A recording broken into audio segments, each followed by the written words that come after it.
eu sou o professor Givanilson Soares e nós estamos por aqui para mais uma aula. Hoje vai ser a aula de língua portuguesa. Vamos ver algumas questões, né? Responder juntos aqui algumas questões de língua portuguesa, já que vocês estão aí se preparando para uma prova onde todo mundo vai tirar 10 nessa prova, certo? Todo mundo vai acertar tudo. Vai acompanhando junto com a gente aqui, respondendo daí, que a gente vai respondendo daqui. Eu e a professora Kedma, que já está aqui no chat, aguardando a resposta de vocês. Então não deixa a gente não. Eles estão por aí já, né? Estão por aqui já, ó. José já está por aqui, Apostos. Hoje a aula vai ser bem interessante, né? Vocês vão trabalhar um pouco, inclusive na aula de matemática também, a gente vai conversar um pouco sobre questões de avaliações externas, então fiquem atentos. Eu tenho certeza que o quinto ano não vai ter problema nenhum em realizar essas provas, mas é importante que vocês acompanhem essa aula de hoje, tá? Pois é, além da professora Kedma, Kézia está aqui no cantinho da tela fazendo a interpretação de Libras dessa aula, tornando ela mais acessível para vocês também. Beleza? Vamos nessa. Tem uma prova aí para a gente fazer, mas antes da gente responder as questões, tem alguns avisos aqui importantes para vocês. Primeiro, fique tranquilo, fique tranquila. Você se preparou, você já estudou, então isso aí vai ser muito tranquilo para vocês. Leia atentamente as questões. Às vezes, a gente marca uma coisa errada, a gente acaba passando em branco algum detalhe, porque a gente não leu com atenção. É importante nós lermos todas as questões com bastante atenção, concentrada, sem estar pensando em outras coisas. Se concentra ali naquele momento que está realizando a prova. O que mais? Outra coisa, além de você ler, né, você também vai responder essas questões com tranquilidade. Né? Você vai ler, entender o que é que está sendo pedido ali na questão e responder dentro do seu tempo, né? Você vai lendo e respondendo, vai lendo e respondendo. Lembra, sem distrações, sem pensar em outras coisas, vai respondendo lá. E muita atenção na hora de preencher o gabarito. Vocês vão responder as questões, ao final vocês vão preencher o gabarito de acordo com aquilo que você marcou em cada questão. Lembrando que cada questão só vai ter uma resposta correta. Então você vai marcar aí letra A, letra B, letra C, letra D, vai marcar lá todas as questões e no final, quando for preencher o gabarito, muito cuidado também, para não acabar não marcando ali, né, se confundindo. Bom, vamos para esse exemplo aí, ó. Questão X, né? Tem lá uma determinada questão e diz assim: Marcos possui 5 carrinhos, 2 bolas e um dominó. Quantos brinquedos ele possui? Então, eu já vou entender aí que é para eu somar, né? Ele tem 5, 2, 1, vai dar 8. Beleza. Eu já sei que a resposta seria ali a letra D, ó. Marcos possui 5 mais 2 mais 1, que vai dar 8 brinquedos.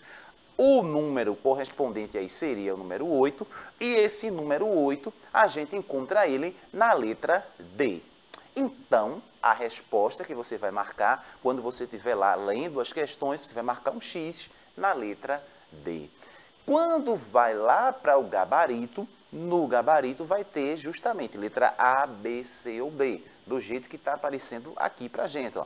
Então, você vai marcar a bolinha ali, ó.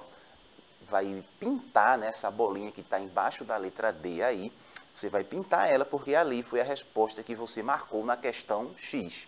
Então, pode ser na questão número 1, número 2, número 3, número 4. Cada questão vai ter ali a letra, você vai marcar. Pronto, terminou ali o gabarito, deixa para fazer ele no final, você preenche lá toda a sua prova, lê toda a sua prova, marca tudo e depois você vai para o gabarito. Terminou, encerrou, 10. Beleza? Muito fácil, simples assim.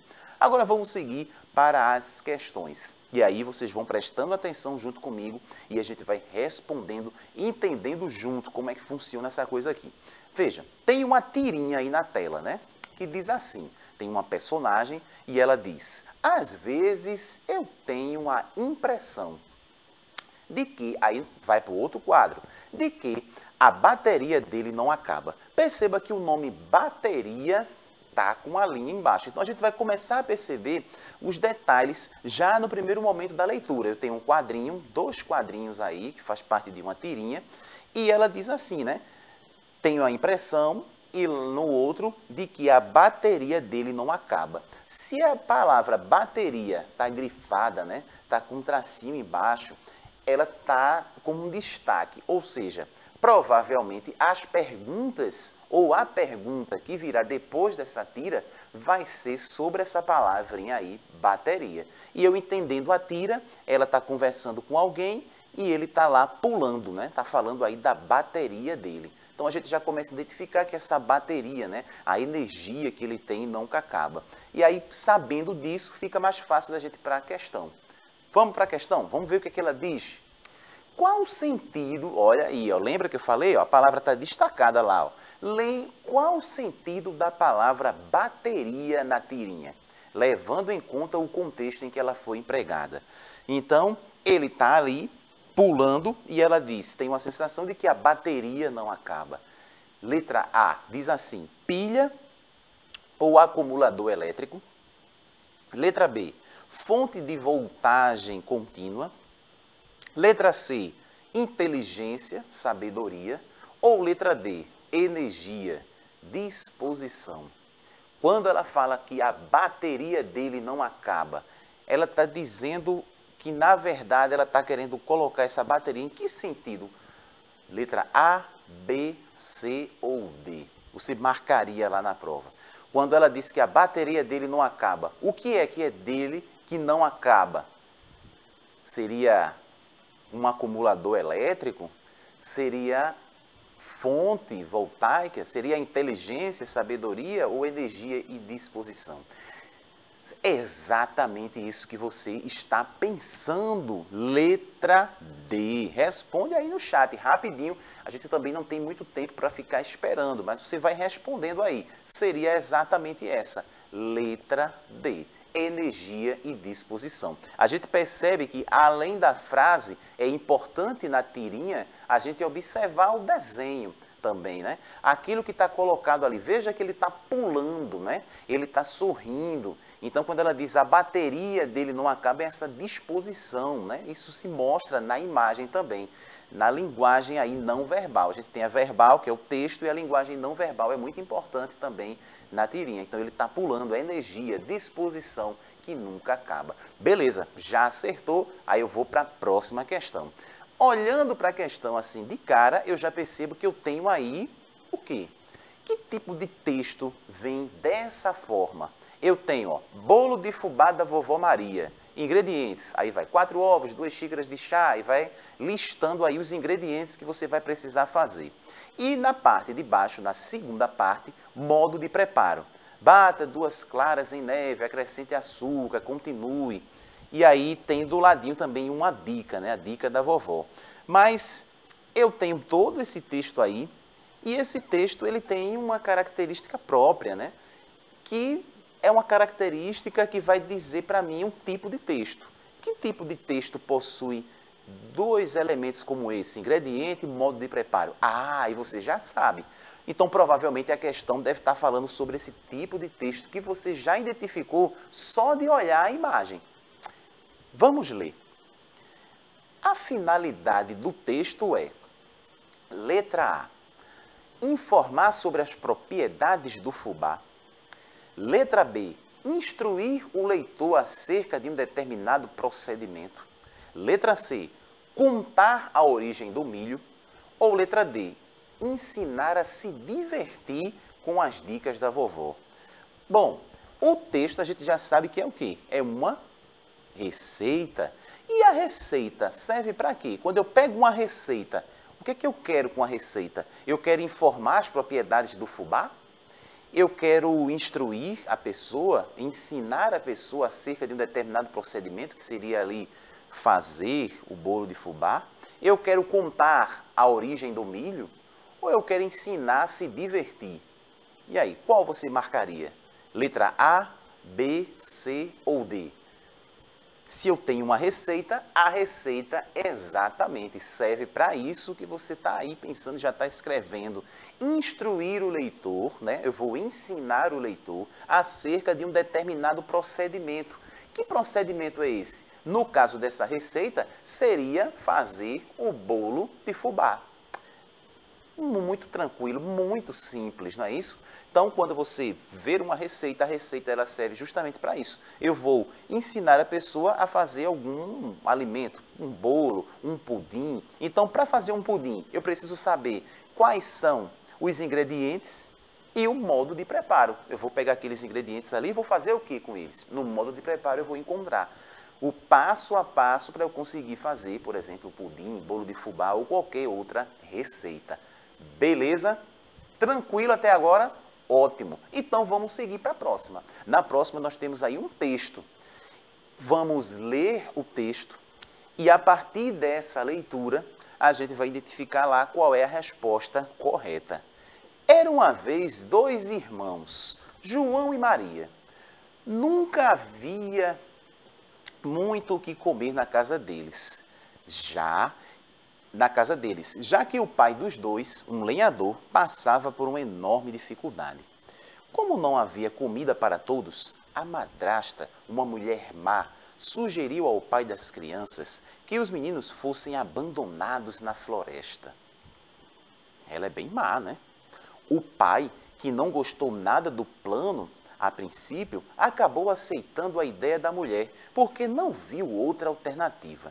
João e Maria ouviram a conversa dos adultos e, enquanto Maria se desesperou, João pensou numa maneira de resolver o problema.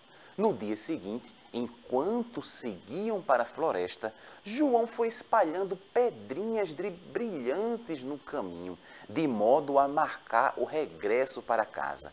Foi assim que os irmãos conseguiram voltar para casa pela primeira vez depois de serem abandonados. O pai ficou radiante ao vê-los. Já a madrasta ficou furiosa. A história voltou a se repetir e João planejou o mesmo para se livrar do abandono outra vez e ficou espalhando migalhas de pão pelo caminho. Dessa vez, os irmãos não conseguiram regressar porque as migalhas foram comidas pelos animais. Os dois encontraram, enfim, no meio da floresta, uma casa cheia de doces que pertencia a uma velhinha meio esquisita. Seu nariz era grande e pontudo. Famintos, eles devoraram bolos, chocolates, tudo o que havia. A bruxa acabou por prender os dois irmãos. João ficou numa gaiola para ser engordado antes de ser devorado. E Maria passou a fazer trabalhos domésticos. A bruxa era meio cega. Todos os dias pedia para palpar o dedo do menino para ver se ele já tinha engordado o suficiente para ser devorado. Esperto, João sempre oferecia um graveto para a bruxa palpar no lugar do dedo e assim ia garantindo mais dias de vida. Numa oportunidade pontual, Maria conseguiu finalmente empurrar a bruxa para dentro do forno e libertar o irmão. Que história, hein? Os dois encontraram então o caminho de casa e quando chegaram lá, descobriram que a madrasta havia morrido e o pai estava profundamente arrependido da decisão que tomou. Foi assim que a família se reuniu novamente e foram todos felizes para sempre. Texto adaptado para fim pedagógico, e nós temos a fonte. Mas a gente termina de ler o texto e entende um pouco da história, né? Às vezes a gente precisa voltar para ler novamente, para pegar alguns detalhes. Mas eu não tenho tempo nesse momento aqui para ler novamente. Então a gente foi lendo e entendendo o seguinte, que tinham dois irmãos e tinha uma família. Quais são os personagens dessa história? Os dois irmãos, João e Maria. O pai, a madrasta e a bruxa. E aí o enredo se dá nisso, né? Eles vão ser abandonados na floresta, conseguem voltar, depois eles vão de novo, acabam se perdendo, vão para a casa de uma bruxa, conseguem aí se livrar da bruxa, voltam para casa, a madrasta já tinha morrido, o pai estava arrependido. Beleza, fiz um resumo, isso é o resumo da história. Será que tem alguma coisa aí na questão que a gente vai precisar entender? Diz assim, o trecho, a casa cheia de doces que pertencia a uma velhinha meio esquisita. Seu nariz era grande e pontudo. Refere-se a... Muito tranquilo. Quando eles saem da floresta e eles se perdem, eles vão encontrar um outro personagem, né? Porque na letra A está dizendo assim, a madrasta. Mas a madrasta ficou na casa, lá com o pai. Então, não é esse personagem que ele encontrou. Na letra C, diz assim, a camponesa que não gostava da cidade. Está falando de alguma camponesa aí no texto? Em nenhum momento do texto fala em nenhuma camponesa. Então, não pode ser. A avó de João e Maria, também a avó, falou alguma coisa de encontrar a avó. Lembra que a gente falou dos personagens? A madrasta, o pai, João e Maria. E qual é a outra personagem da história? Seria a letra B. Exatamente. O que sobrou aí, ó, foi a letra B. A bruxa malvada. Foi essa que eles encontraram lá na floresta quando eles se perderam. Teve dificuldade aí para entender isso? Não. A gente só precisava ler o texto, entender um pouco da história, saber quais eram os personagens aí dessa história e responder a questão. Por isso que é preciso que a gente tenha realmente bastante calma na hora de responder.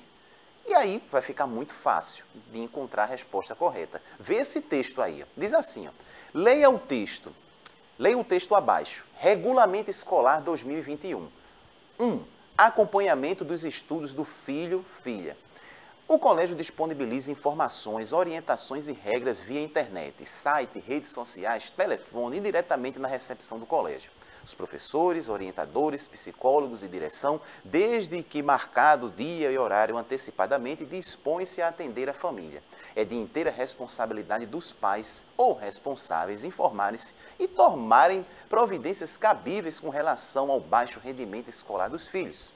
Alterações cadastrais.